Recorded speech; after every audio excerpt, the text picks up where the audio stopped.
Oke, baik. Kita akan mulai. Hari ini kita akan membahas tentang statistik parametrik dan statistik non-parametrik.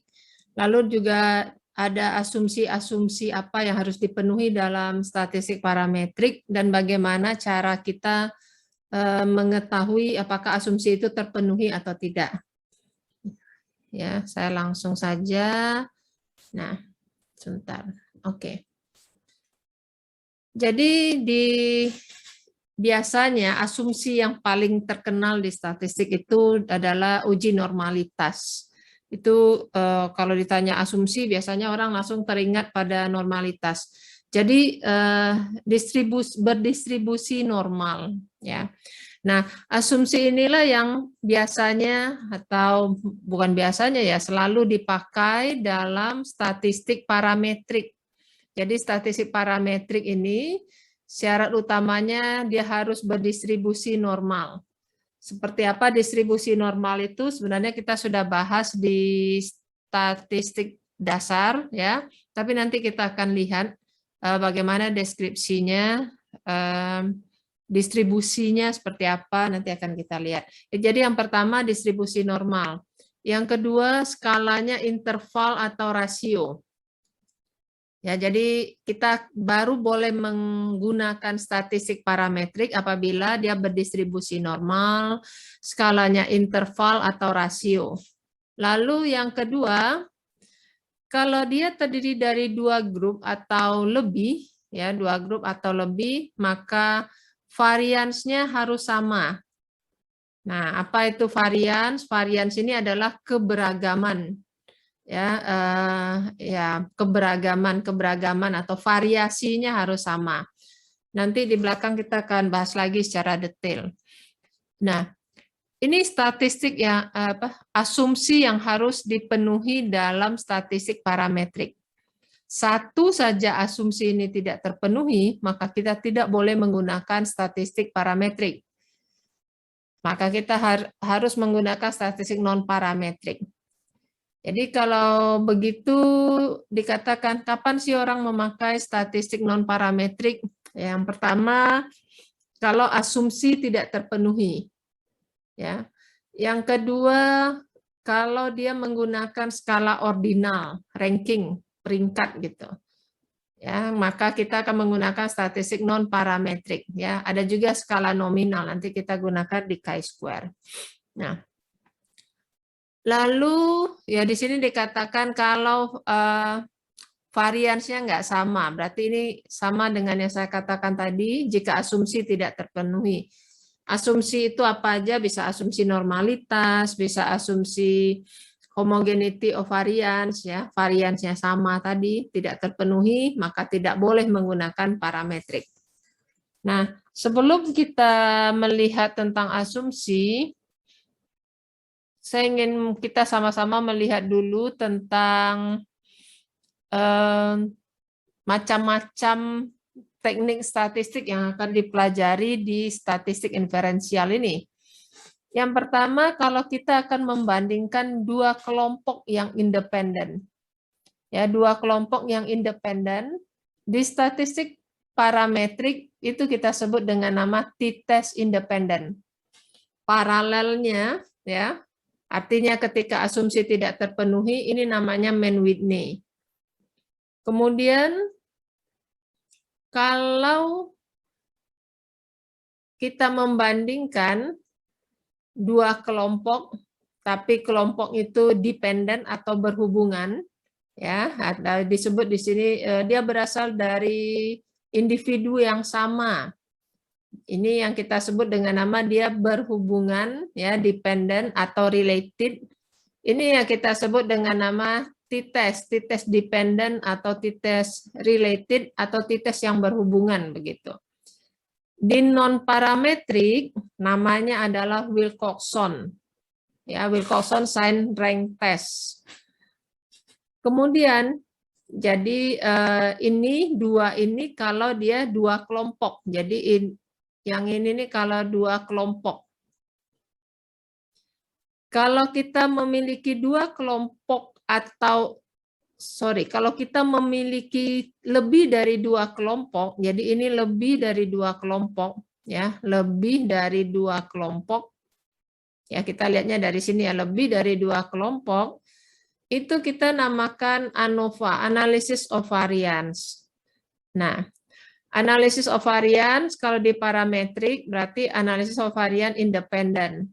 Kalau dia non-par, itu namanya Kruskal-Wallis. Ya, ini masalah nama aja. Nanti detailnya seperti apa kita akan bahas masing-masing teknik statistik ini satu persatu.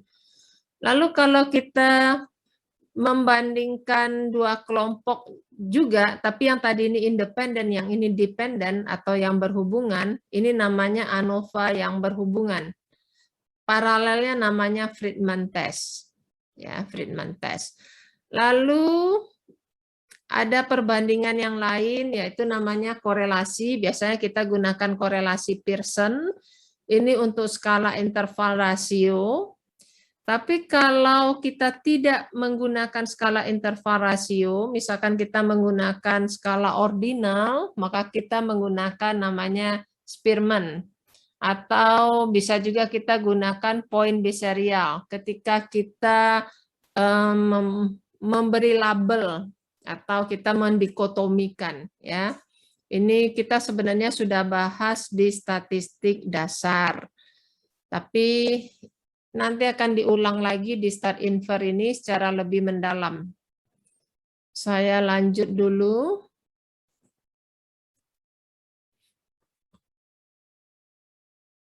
Sebentar. Nah, oke.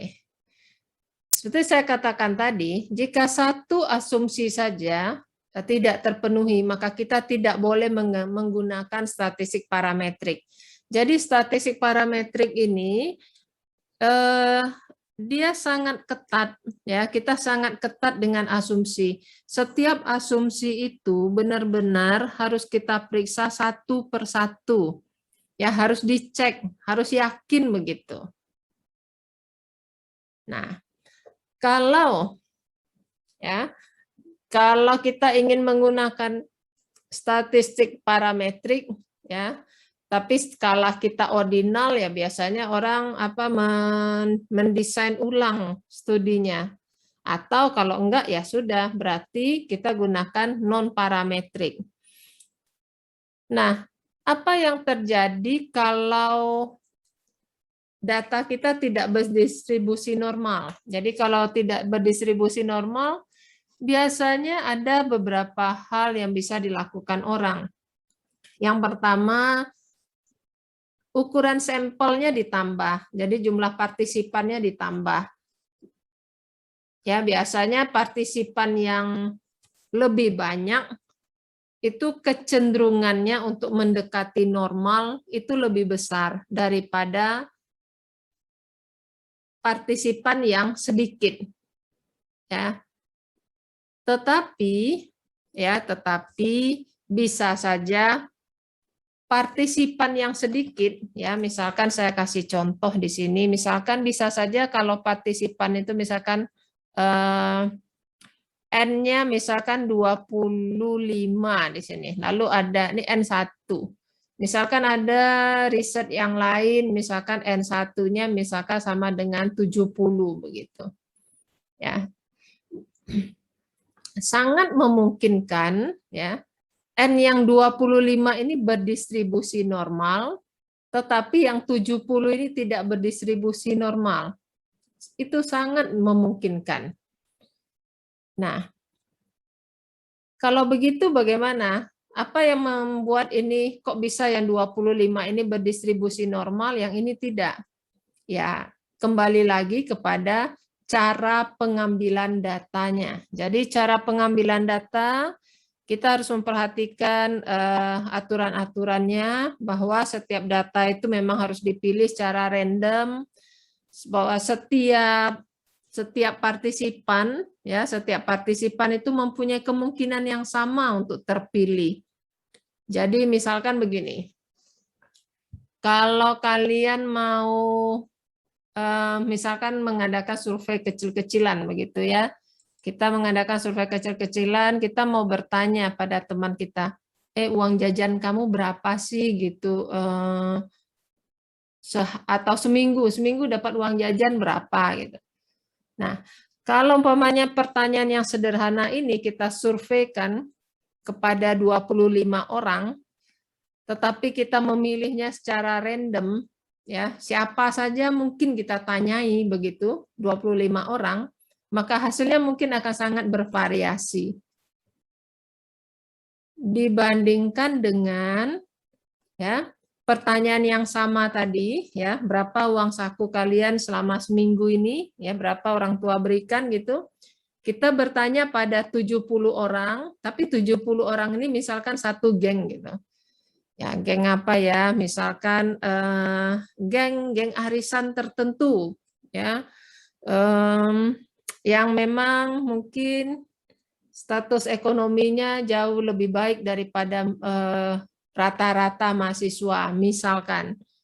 Nah, yang 70 ini dalam kondisi yang seperti tadi itu menjadi tidak normal. Jadi kalau saya gambarkan, ya, dia gambarnya kira-kira begini nih.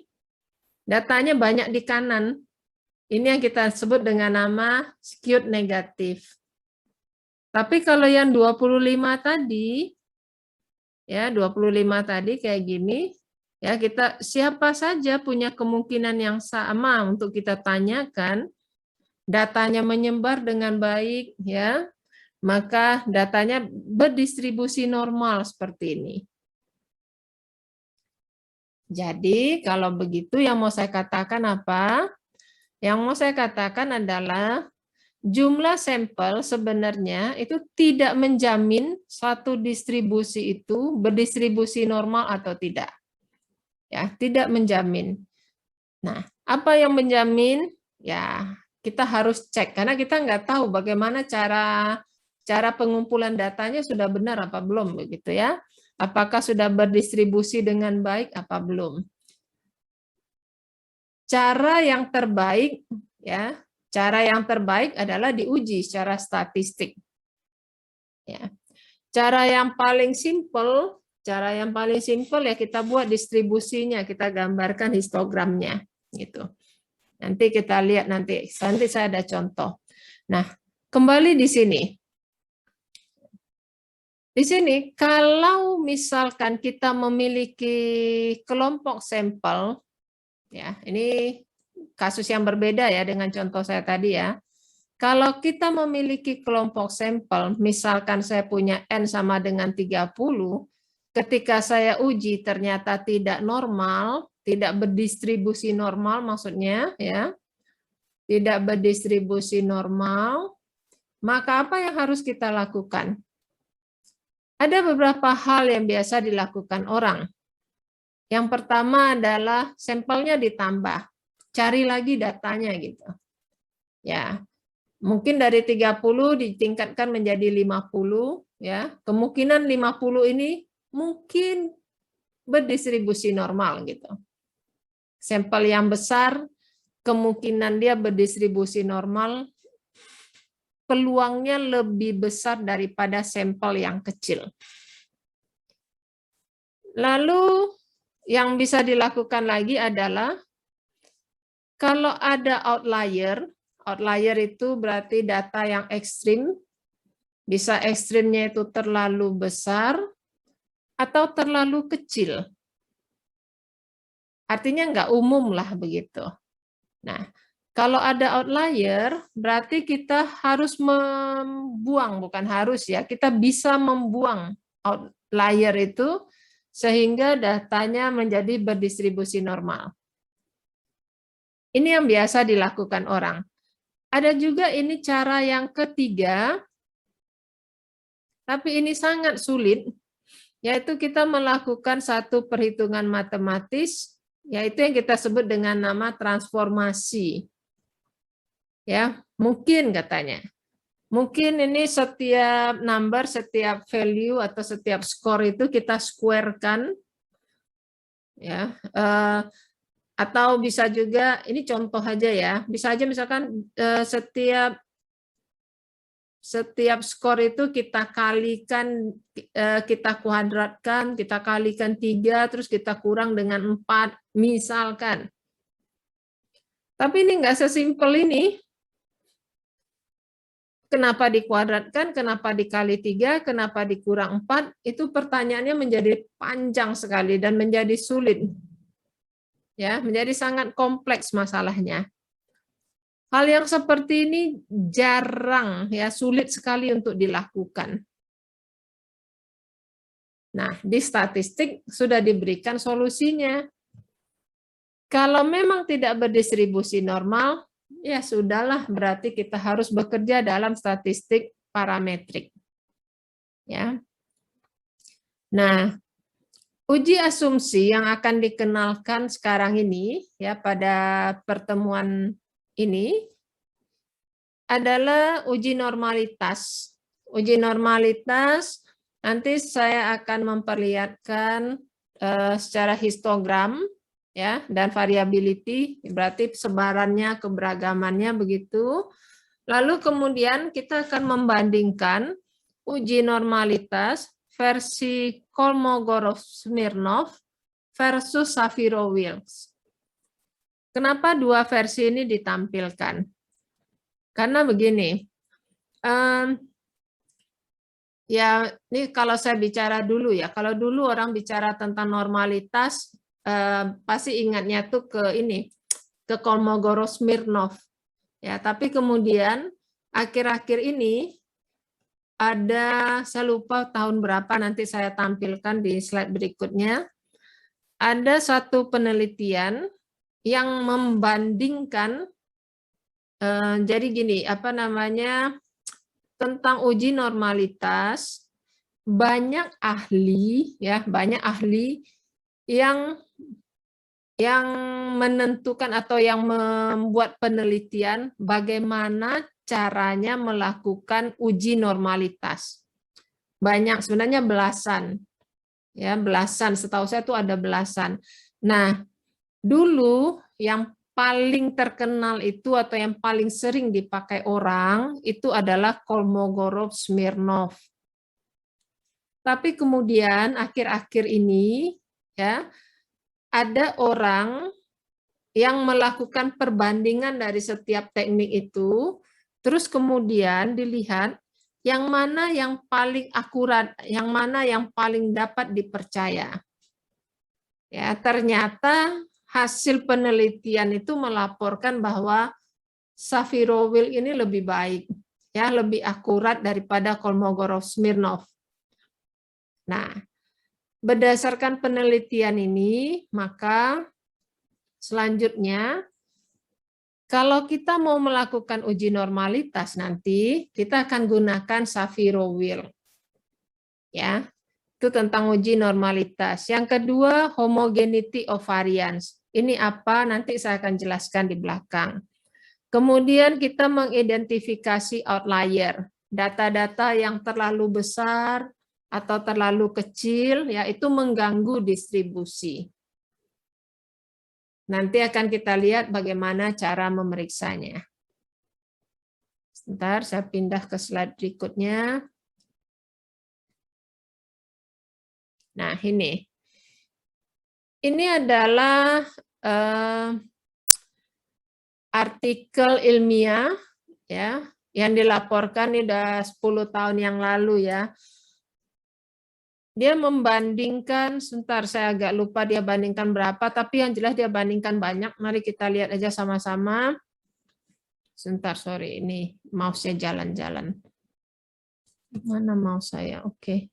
Ini, yap. Nah, di sini. Jadi, artikel ilmiah ini, dia membandingkan uji normalitas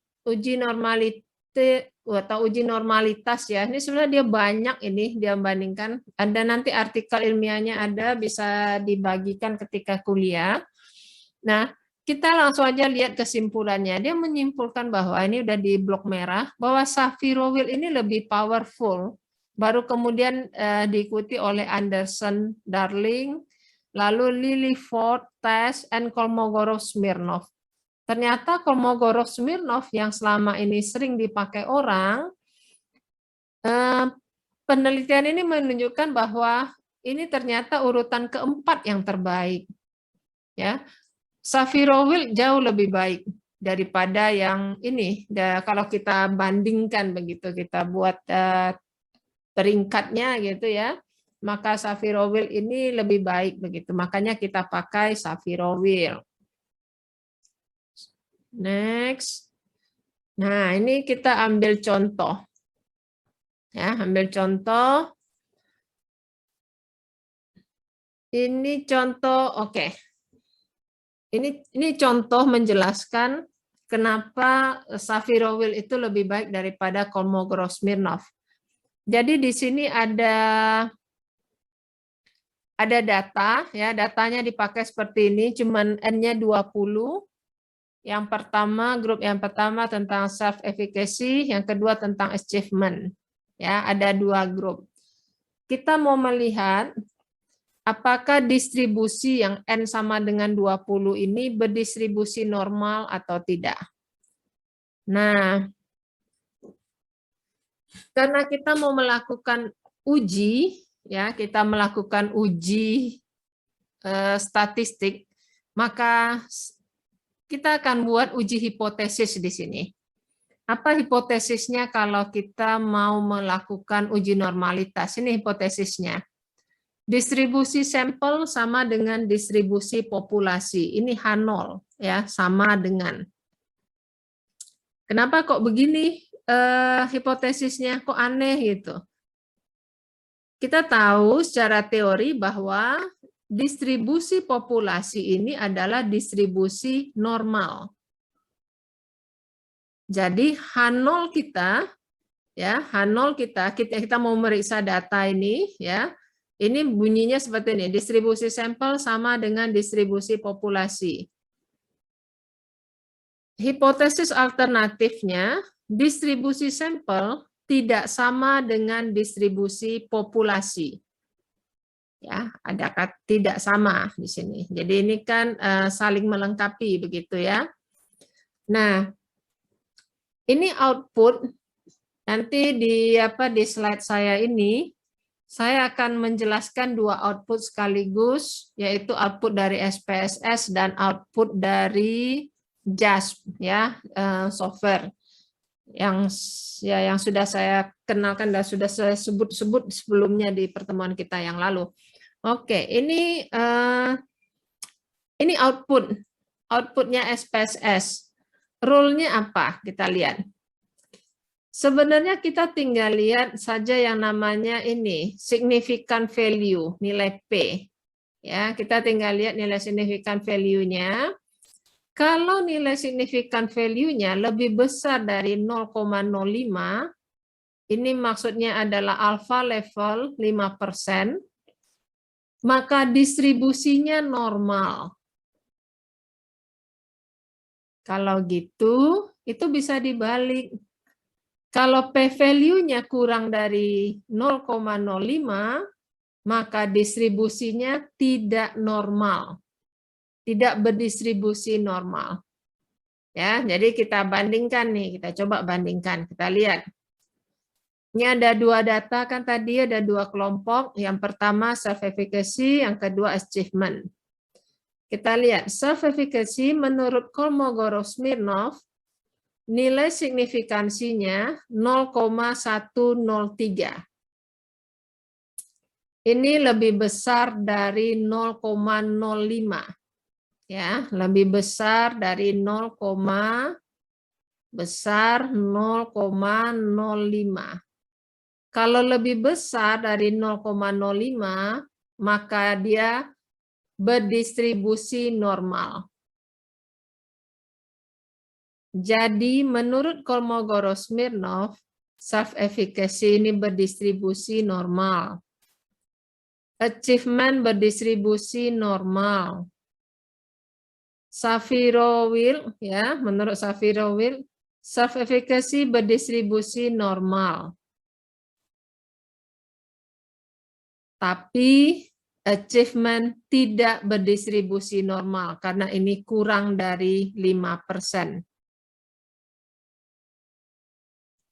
Dari sini kita lihat bahwa ternyata ada perbedaan ya, data yang sama achievement ini ada perbedaan kesimpulan pada uji Kolmogorov-Smirnov dan uji Saviro-Wheel. Itu problem yang pertama, ada perbedaan. Ya, sebentar.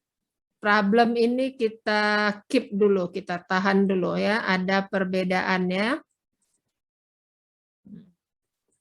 Ini problem. Sebelum saya pindah ke slide berikutnya, kita mau melihat dulu tentang ini. Ya, alpha level yang 5% ini. Nah, kalau kita membaca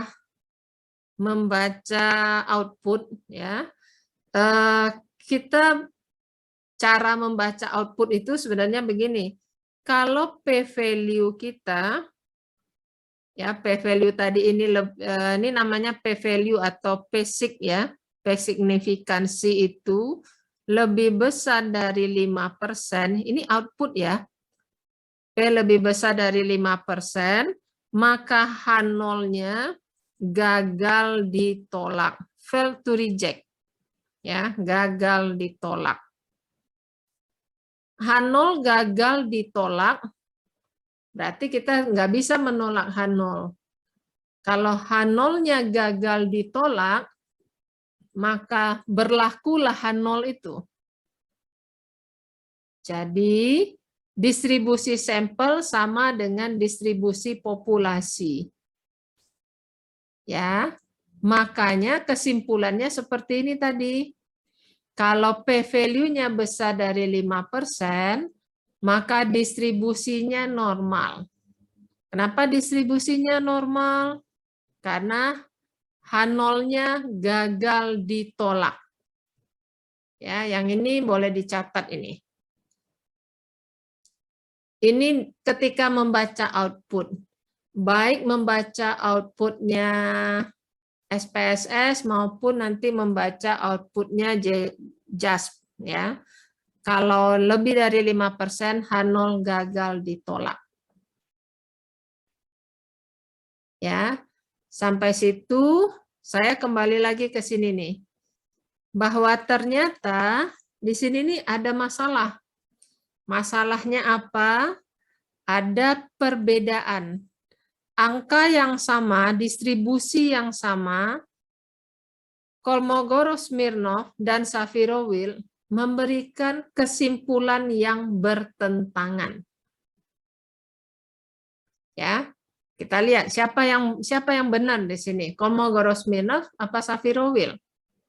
Ya, saya clear dulu. Oke, saya pindah ke slide berikutnya. Sebentar, butuh. Nah, kita lihat. Ini output ini sebenarnya mau versi JASP atau versi SPSS gitu, mirip ya. Ya 90% mirip, jadi nggak masalah ya. Saya mau mengeluarkan dari versi mana, asal datanya sama, itu sama aja. Nah, self-efficacy histogramnya seperti ini. Kalau dari sisi histogram seperti ini, nah ini kan nih ya distribusinya normal. Ya, jadi benar tadi self-efficacy, dua-duanya sepakat tadi ini normal. Yang masalah tadi kan distribusi yang kedua, yang achievement. Ya, distribusinya seperti ini. Kalau menurut Kolmogorov-Smirnov ini normal distribusinya. Kalau menurut Saviro-Wheel ini tidak normal. Sekarang kalau menurut kalian ini normal nggak sih distribusi kayak gini? Ya, saya rasa tidak ya. Kita lihat berikutnya lagi. Pembuktiannya aja nih ya. Sebentar. Nah. Oke, sebentar. Ini nih saya tayangkan ini dulu. Ini apa? Ini namanya stem and leaf diagram ya. kita sudah pernah membahas Stem and Leaf diagram ini di StatDash. Jadi ini yang mana, sebentar saya lihat. Oke, ini yang frekuensinya 1. Ini 2. Ini 2, di sini 3. Oke, nih. Ya. Ini maksudnya gini, skor yang 2, ini frekuensinya 1. Skor 3, frekuensinya 2. Skor 4, frekuensinya 3, dan seterusnya. Ya. Saya nggak mau lihat ini sebenarnya, saya ingin kalian lihat ini nih. 0 ini kan menunjukkan banyaknya atau frekuensinya. Jadi yang ini coba kita balik begitu ya. Balik itu maksud saya seperti ini. Ini kalau distribusinya ini kan gini ya. Dibalik itu misalkan ini kan ini dijadikan sumbu X gitu nih. Sehingga kalau kita gambarkan begini kira-kira ini kelihatan normal. Yang ini yang achievement tadi, yang jadi problem tadi, ini kalau kita gambar, ya ini sama sih gambarnya dengan histogram tadi. Jadi saya mau menunjukkan apa di sini? Saya mau menunjukkan bahwa histogram dan Stem and Leaf diagram ini mengkonfirmasi bahwa Shapiro-Wilk benar. Benar apa? Benar bahwa yang achievement ini tidak normal. Ya, yang Shapiro-Wilk ini terkonfirmasi atau memperkuat kesimpulan yang dilakukan oleh Shapiro-Wilk, oleh tes Shapiro-Wilk, bahwa yang achievement ini tidak berdistribusi normal. Kenapa begitu? Karena dari Stem and Leaf diagram ini kalau kita gambar ini kan seperti ini ya, gini ya. Gimana sih ini? Ya skewed gitu. Kalau saya putar kan gini ya kira-kira ya. Lebih rame di sini, lebih banyak di sini daripada di kanan. Jadi terkonfirmasi bahwa Kolmogorov-Smirnov kurang pas di sini. Ya, memberikan kesimpulan yang salah. Sedangkan Shapiro-Wilk ya kesimpulannya didukung oleh histogram dan Stem and Leaf diagram ini. Jadi dari situ kita bisa tahu bahwa ternyata dalam hal ini ya, dalam satu contoh ini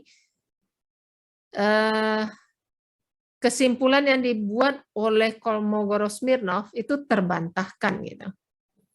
Nah, ini apa? Ini output juga, ini output JASP. Ya, ini sama dengan yang tadi sebenarnya ya. Kalau tadi versi SPSS-nya, ini versi JASP. Jadi JASP itu di sini p-value-nya untuk self-efficacy itu segini. Ya, ini lihatnya p-value ya. Untuk achievement test segini. Jadi yang self-efficacy ini menurut Shapiro-Wilk dia memang berdistribusi normal ya, lebih dari 5%, yang ini kurang dari 5% tidak berdistribusi normal. Ya, di sini cuman ditayangkan yang Shapiro-Wilk. Ini statistik deskriptif ya, ini rata-rata standar deviasi, jumlah sampelnya 20, minimum dan maksimumnya ada di sini. Biasalah standarnya statistik deskriptif ya. Saya lanjutkan. Semoga nggak terlalu cepat yang ngomongnya ya. Oke. Nah, yang berikutnya uji asumsi yang berikutnya ini namanya homogeneity of variance ya. Uji homogeneity of variance ya, kita lihat di sini ya. Saya sudah siapkan bagannya, saya coba tuliskan. Maksudnya kira-kira begini. Si peneliti punya pertanyaan penelitian. Ya, pertanyaannya apakah hasil dari metode, misalkan gini, ada kelas pembelajaran, sama-sama kelas statistik, ya sama-sama kelas stat infer. Nah, di sini ada mahasiswanya, ya. Saya sebut aja X1, X2, dan seterusnya. Ini sampai XN, banyak gitu. Di sini misalkan yang enggak tahu berapa ya, kira-kira saya sebut aja 101, 102 gitu, sampai XM, nggak tahu numbernya banyak lah. Di sini yang mau kita lihat, yang mau kita uji adalah ya, maksudnya gini, penelitian, pertanyaan penelitian dari si peneliti. Jadi ini bedakan ya baik-baik ya, saya pelan-pelan ngomongnya. Si peneliti dia punya pertanyaan penelitiannya, apakah metode A ini sama nggak dengan metode B? Metode A, atau dia bilang metode A tidak sama dengan metode B. Maksudnya hasilnya. Atau ada yang mengklaim metode A ini lebih baik dari metode B, atau sebaliknya, semacam itulah. Yang mau saya tekankan di sini adalah, yang mau kita periksa adalah tentang metodenya. Ya, metode. Saya sebut saja di sini biar jelas, misalkan metode pembelajaran. Gitu ya, kita mau meriksa. Misalkan gini, ini sama-sama kelas statistik ya, ini sama-sama kelas statistik ya. Terus metode A ini misalkan ya, metode A itu misalkan metodenya cuma ceramah saja gitu. Lalu metode B ini ceramah lalu ditambah dengan ya ada ke lab, ada mengolah data, ada latihan soal, misalkan seperti itu. Jadi dua metodenya ini berbeda. Nah, kalau kita ingin memeriksa metode, berarti penelitian kita ini benar-benar hanya untuk mengetahui apakah metodenya ini berbeda atau tidak. Jadi maksudnya kira-kira begini, seandainya setelah dengan teknik statistik tertentu tadi ya, dalam kasus ini nanti namanya t-test independen ya, ketika kita menggunakan t-test independen, seandainya kita nanti menarik kesimpulan bahwa ternyata hasil dari metode A ini tidak sama dengan metode B, atau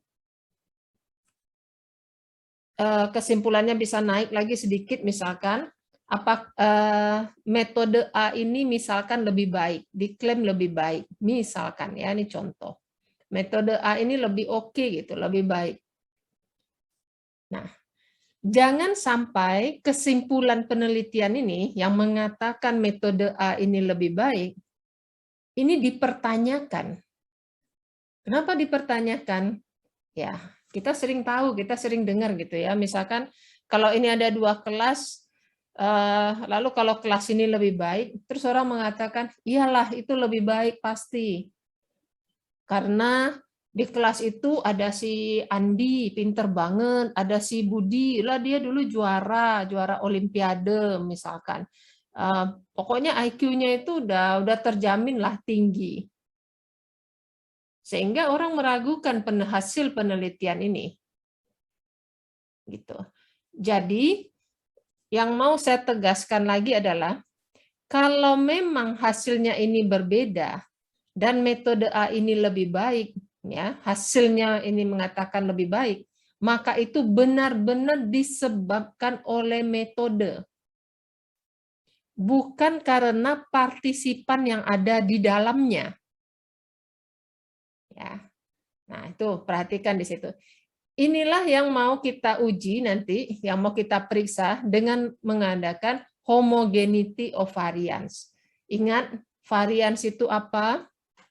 Variance itu adalah keberagaman. Ya.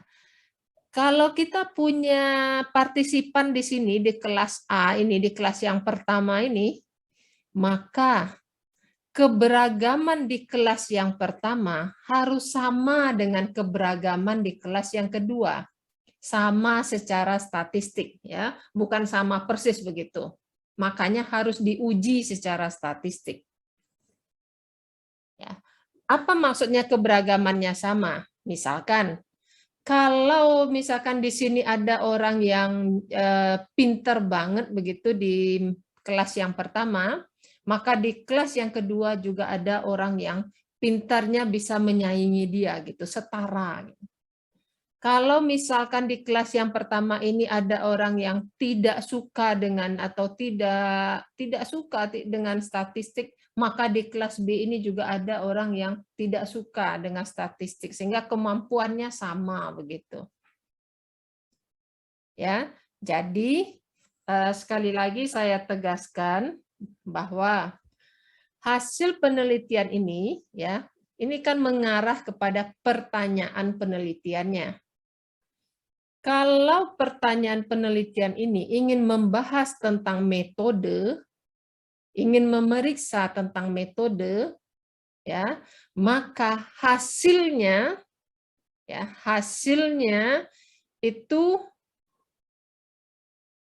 benar-benar akibat dari metode yang berbeda, bukan dari hal-hal lain. Hal-hal lain itu apa? Hal-hal lain itu adalah bawaan partisipan.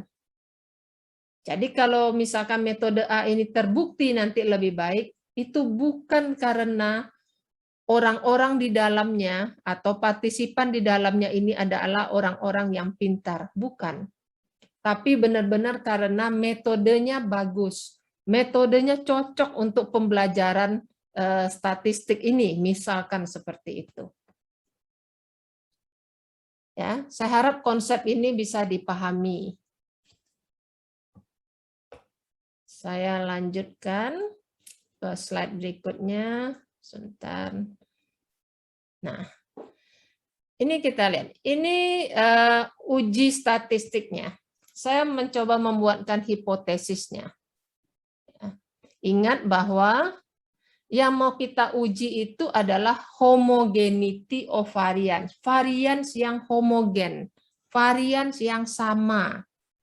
Jadi, kalau begitu, hipotesisnya H0-nya adalah, ini varian ya, bacanya tau square. Tulisannya kayak gini, kayak T gitu. Cara nulisnya juga kayak gitu ya, saya ulang ya. Cara nulisnya kayak gini nih gitu, tau. Ini standar deviasi populasi ya. Nah, ini tau square ini varians. Ingat ini untuk notasi populasi, sedangkan untuk notasi sampel kita memakai ini ya. Dan karena ini hipotesis, kita harus memakai notasinya populasi. Jadi tidak boleh tulis S square ya. Kalau tulis S square disalahkan. Uji hipotesis yang mau kita periksa adalah populasinya. Jadi, hipotesis nolnya adalah tau square kelompok yang pertama, ya. Nanti terserah ini mau diberi nama apa, tergantung kasusnya. Mungkin kelompok A, kelompok B, dan seterusnya gitu. Ini saya sebut aja kelas pertama dan kelas kedua, atau grup pertama, grup kedua. Maka hipotesis nolnya adalah tau square 1 sama dengan tau square 2. Hipotesis alternatifnya tidak sama. Datanya seperti ini. Nah, dengan menggunakan output, ya, outputnya di sini, ini saya pakai outputnya JASP, keluar seperti ini. Nama ujinya adalah Lieven test. Ya, ini Lieven test. Ini uji untuk varian, equality of variance. Kalau buku Gravater menyebutnya homogeneity of variance, ya, sama. Homogen, equal, sama. Nah, bagaimana cara kita membaca output ini? Ya, cara membacanya sebenarnya ada 2 macam. Ya, yang pertama, yang paling singkat, yang paling gampang, ya, yang paling mudah sekarang ini adalah dengan melihat nilai p-value. Apabila p-value lebih besar dari alpha level, dalam kasus ini misalkan 5% yang umumnya kita pakai di psikologi, ya 5%. Kalau p-value lebih besar dari 5%, maka H0 gagal ditolak. Ya. Ini perhatikan angkanya ya, 5% itu 0,05, jangan salah ya. Yang ini jauh lebih besar dari 0,05. Ya, perhatikan baik-baik ya, sering orang memikirkan 5% itu 0,5 ya. Kalau 0,5 itu 50% namanya. Ini 0,05, ini jauh lebih besar. Ini lebih besar berarti H0-nya gagal ditolak. Fail to reject. H0 gagal ditolak, berarti nggak boleh nih menolak H0. Kalau H0-nya nggak boleh ditolak, berarti berlakulah si H0 itu. Ya, H0-nya berlaku. Artinya apa?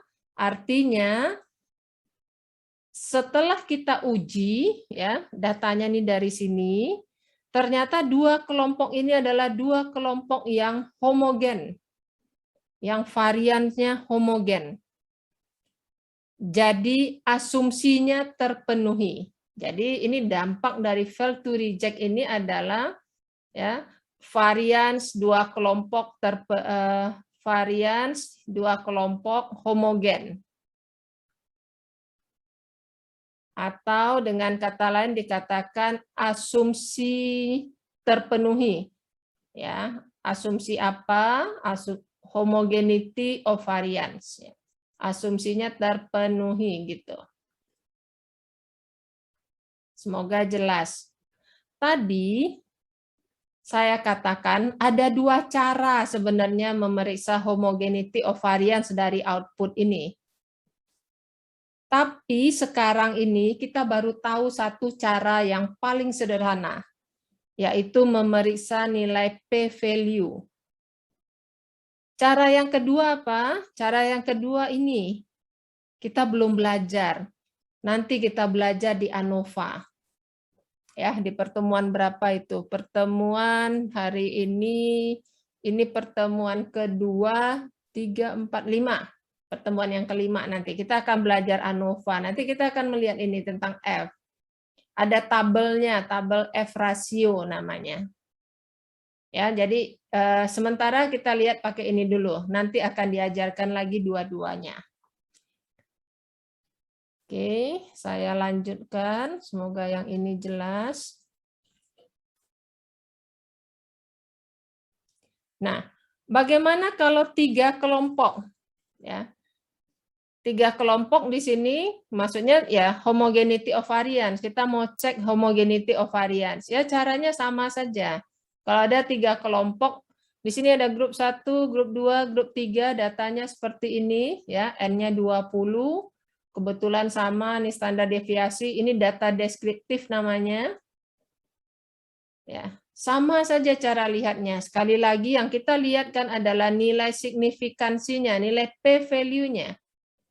Apabila p-value-nya lebih besar dari 5%, maka H0-nya gagal ditolak. Maka ya atau dengan kata lain H0 gagal ditolak, maka asumsinya terpenuhi. Berarti grup 1, grup 2, grup 3 ini adalah grup yang homogen. Bagaimana kalau asumsinya tidak terpenuhi? Ya, kalau asumsi tidak terpenuhi, maka kita tidak boleh bekerja dalam statistik parametrik. Ya, maka kita harus mengolah datanya dalam statistik non-parametrik. Ya, jadi pada prinsipnya mau 2 kelompok, 3 kelompok kita uji ya, caranya sama, cara baca datanya sama.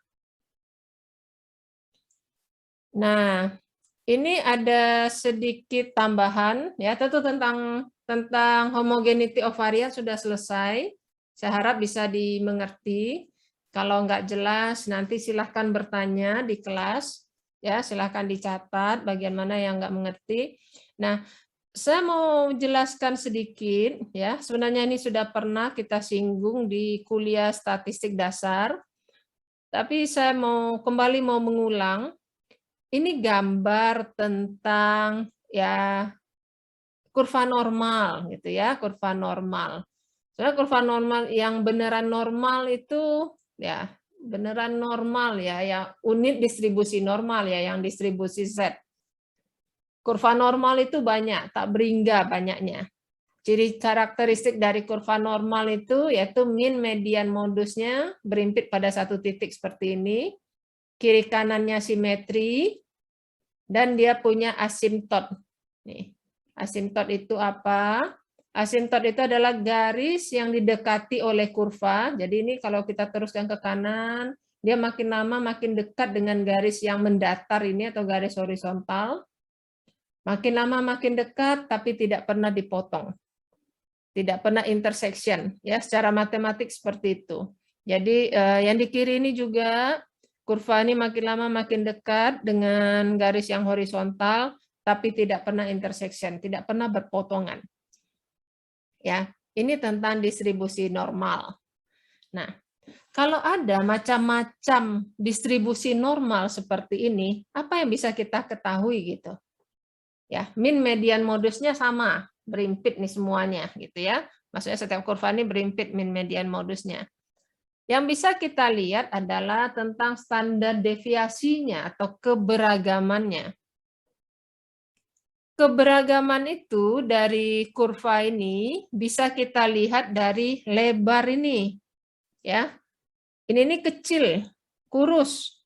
Berarti standar deviasinya kecil. Keberagamannya atau variansnya tidak banyak.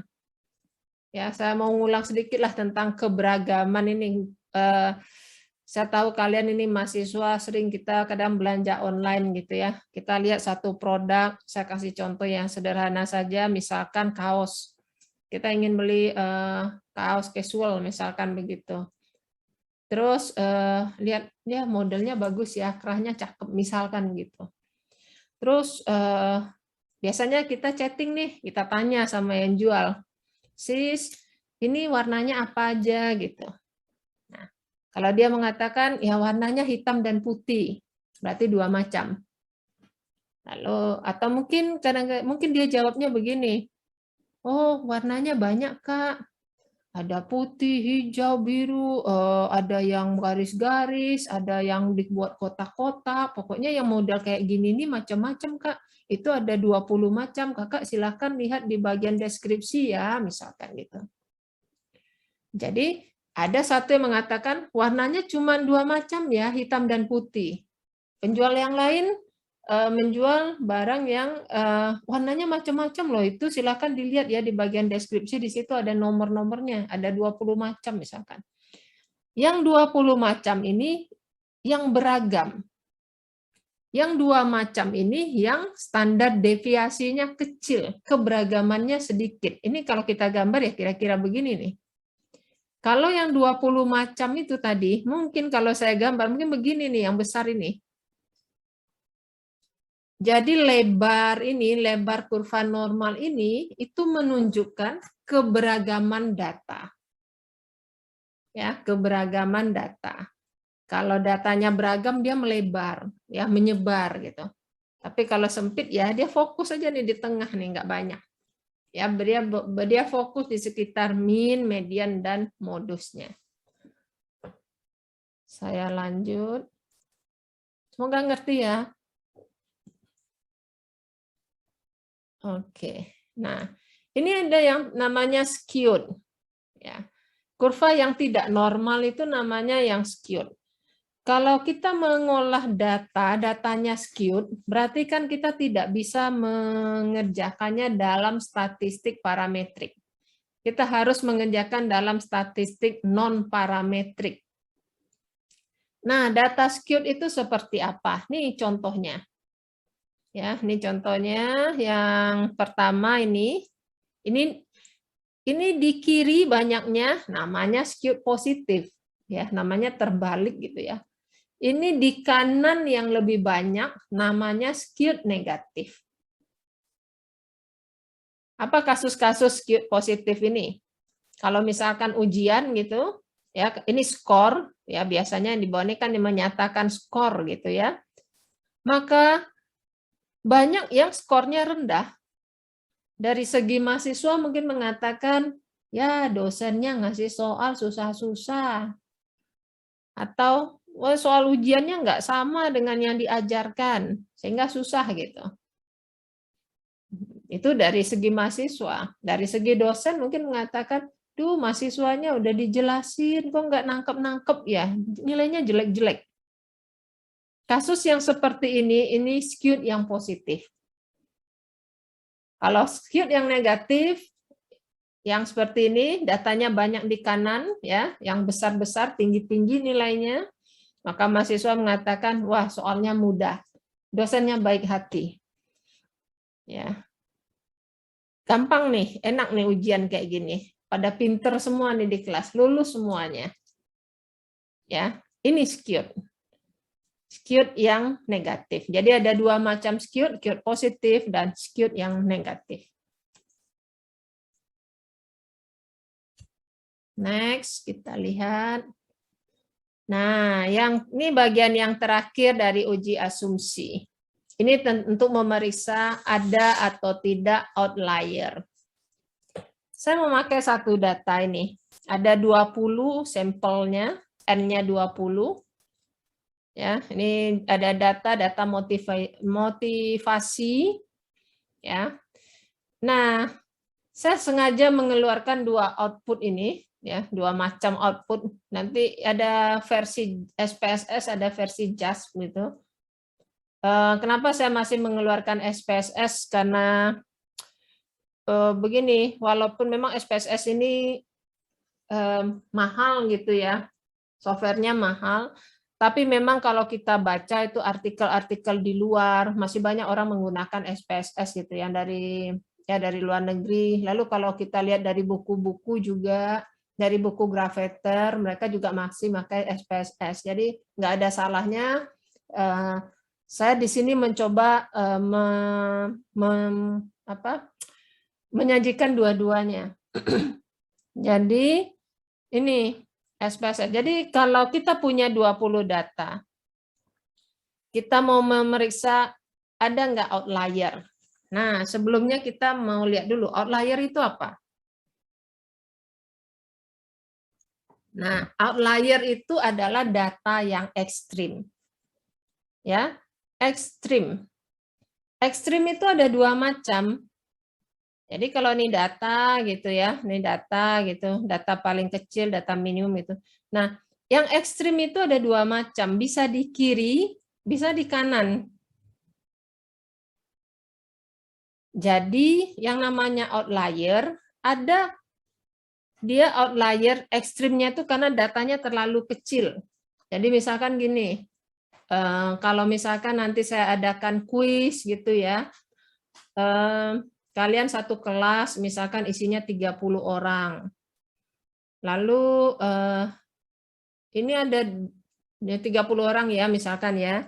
Lalu 29 orang, 29 mahasiswa itu nilainya ya, 29 orang misalkan ini nilainya lebih besar dari, sebentar ya, saya rapikan dikit mungkin biar jelas. 29 orang atau mahasiswa gitu ya, skornya lebih besar dari 6,5 misalkan. Lalu ada satu orang yang skornya itu sama dengan misalkan 2,5. Satu orang ini kita sebut outlier. Dia datanya tidak mirip dengan kelompoknya. Ya, kelompoknya umumnya itu lebih besar dari 2,5. Ini namanya outlier yang minimum atau data yang ekstrimnya minimum gitu. Nah, berbalik dengan ini ada yang namanya outlier yang maksimum. Ya, outlier yang maksimum misalkan gini. Kalau saya kasih tes itu, misalkan tesnya susah nih. Satu kelas ini nilainya itu paling tinggi itu cuma 50. Nilainya ya kita 20, 30, 40, 50 gitu. Susah, ujiannya susah pokoknya. Lalu tiba-tiba ketika diumumkan gitu, Ternyata ada satu mahasiswa yang nilainya misalkan ekstrim gitu ya, 100. Full, penuh semuanya, perfect dia buat. Terus biasanya kan apa suka bercanda ya di kelas, terus bilang begini, "Wah, lu bukan manusia nih, ya, nggak sama nih sama kita nih." Waduh. Nah, yang seperti itu termasuk data yang ekstrim, tapi ekstrimnya maksimum. Ya. Nah, mengacu kepada data yang ekstrim, saya kembali ke contoh di sini. Kalau kita punya 20, ya 20, kalau kita mau mengetahui yang ekstrim, kita tidak perlu tahu data yang di tengah. Kenapa? Karena ekstrim itu adanya di kiri atau di kanan. Di tengah nggak ada nilai ekstrim. Makanya ini output, ya, dia menyajikan 5 data yang tertinggi dan 5 data yang terendah. Nih, datanya nih, 5 data yang tertinggi. Di sini, 5 data tertinggi 7, 7, 8, 8, 12. Nah, ini 12. Tidak ada output yang mengatakan ini outlier atau tidak. Ini kita yang membuat keputusan. Ketika kita lihat ini 12, ya kita lihat sebelumnya. 8, 8. Kalau kita penelitinya, kita biasanya tahu ini skor tentang apa. Kisaran angkanya berapa. Ketika ini skornya 12, wow, sebelumnya 8, 8. Kita bisa memutuskan bahwa ini adalah outlier. Ya, jadi tidak ada yang mengatakan ini outlier atau tidak. Kita yang memutuskan dengan melihat 5 data tertinggi dan 5 data terendah. Sekarang bagaimana dengan data yang terendah? Ini ada 5 data yang terendah. Ya. Datanya 3, 3, 3, 4, 4. Nah, kalau begini, ya datanya biasa aja tuh, habis 3, 3, 4, ya normal lah. Jadi tidak ada outlier yang minimum, adanya outlier yang maksimum, ekstrim maksimum, ekstrim besar gitu. Nah ini apa? Ini adalah case number-nya, data yang ke-18. Ya, jadi ini maksudnya nih, data yang ke-18 adalah 12. Ini adalah outlier. Kenapa diberi case number? Ini kan cuma 20, simple ya. Kalau kalian mau meriksa 2000 data gitu. Lalu ada yang outlier, kita mau cari itu data yang keberapa kan sulit ya. Nah, di sini dibantu. Ini data yang ke-18. Jadi output ini membantu kita. Kenapa perlu dibantu? Karena begini. Ketika kita punya data outlier, kita menemukan data outlier, ada hal yang harus kita lakukan secara administratif. Yang pertama, kita cek. Kita cek apakah benar ini 12. Apakah ini salah ketik atau tidak. Ya. Kalau tidak salah ketik, kita cek lagi lebih dalam. Ini skor apa? Oh, ini skor motivasi misalkan dari satu alat ukur, dikonversi angkanya ketemunya seperti ini. Perlu kita cek lagi itu ke dalam ya, ke alat ukur itu benar nggak ketika kita mengkonversikan.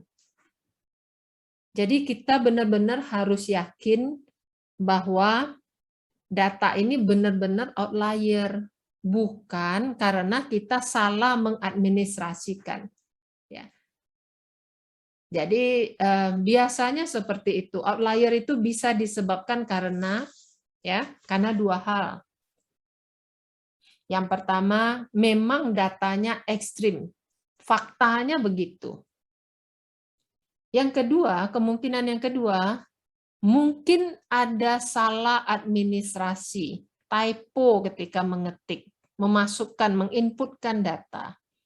Atau salah administrasinya, mungkin kita salah mengkonversikan atau salah ketika menjumlah atau apalah dalam proses itu. Ya, peneliti yang tahu, yang bisa periksa. Jadi harus dicek. Ya. Ini harus dicek. Kalau dalam korelasi, ya kita udah belajar korelasi di statistik dasar. Nah, dalam korelasi yang namanya outlier ini kita udah lihat waktu itu bahwa outlier ini sangat mengganggu. Biasanya dikeluarkan orang. Tapi kalau data kecil, lalu kita keluarkan datanya menjadi lebih kecil lagi. Biasanya agak sayang begitu dikeluarkan. Makanya kita cari apa sih memang, apakah ini benar-benar outlier atau karena kesalahan administrasi. Saya lanjutkan. Slide berikutnya. Nah, ini outputnya JASP. Ini masih data yang sama outlier. Bentuknya seperti ini. Nah, ini gimana cara bacanya? Ya, ini kan namanya box plot ya. Box plot. Ini ada tulisannya box plot. Sebentar. Ini box plot ya. Ini adalah data yang minimum. Ini data yang maksimum.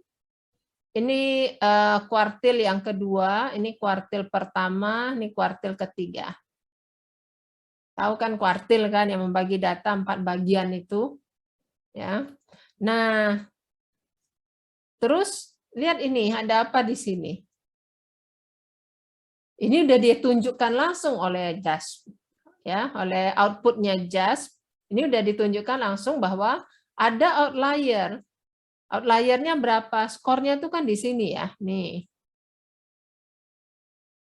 Ini 18 ini menunjukkan apa? Ini data yang ke-18. Ya, seperti itu. Di sini di JASP sudah dilihatkan langsung. Kemudian saya lanjutkan. Oh, selesai. Jadi tentang uji asumsi, ini selesai sampai di sini. Jadi yang kita sudah pelajari adalah tentang uji normalitas. Ya, saya sudah bahas dengan uji asumsi, dengan uji hipotesisnya. Jadi uji normalitas dengan uji hipotesis, homogeneity variance ya, homogeneity of variance dengan uji hipotesis. Tetapi kalau outlier ya, ini kalau dia tampilkan dalam bentuk tabel seperti ini kita harus teliti ya, kita lihat yang mana yang outlier. Tapi kalau dia dalam bentuk JASP ini dia sudah putuskan ini yang outlier gitu ya, dan sudah kasih tahu ini yang 18. Sekali lagi kalau ada outlier kita harus cek secara administrasi apakah benar itu outlier atau ada kesalahan hitung. Ya, semoga dipahami. Terima kasih. Sampai jumpa. Saya tutup pertemuan ini. Silahkan nanti di kelas kalau ada yang mau bertanya, ya silahkan disampaikan di kelas. Ya, terima kasih. Saya tutup.